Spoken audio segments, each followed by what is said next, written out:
成日聽人講 IQ 決定你有幾聰明，但係 EQ 決定你行得幾遠。今日我想同大家分享下小朋友嘅社交力其實係有5個關鍵位，大家可以喺屋企慢慢培養嘅。咁第一咧就係教識佢睇人表情。小朋友有好多時係唔想同人哋玩，或者係唔識得點樣睇人入邊嘅反應。咁我就會同仔仔講，你嘅表情可以做一個猜情尋嘅遊戲㗎喎。好似係你睇下媽咪而家笑緊定係嬲緊啊，慢慢學識了解人嘅表情，咁佢就更加識得同人哋去相處啦。咁第二咧就係培養一個同理心。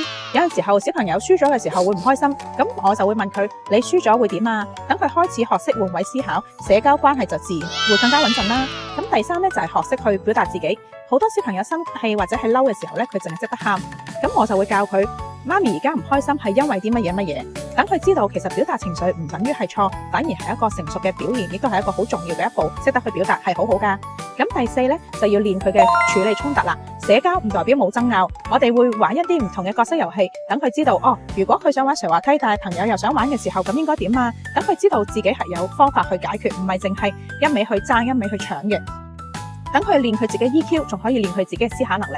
咁最後咧就係建立社交嘅自信心。每一次嘅成功都要去讚佢。譬如係你主動邀請朋友去玩，你就要讚佢，等佢知道原來主動邀請人分享係一件好事嚟嘅。等小朋友知道我學習到，我做得到，咁佢更加願意去試。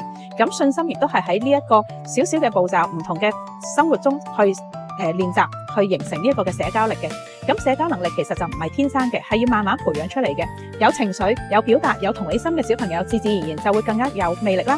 你屋企又會用啲咩方法去幫佢練習呢個社交力呢？留言話翻俾我知，大家分享下。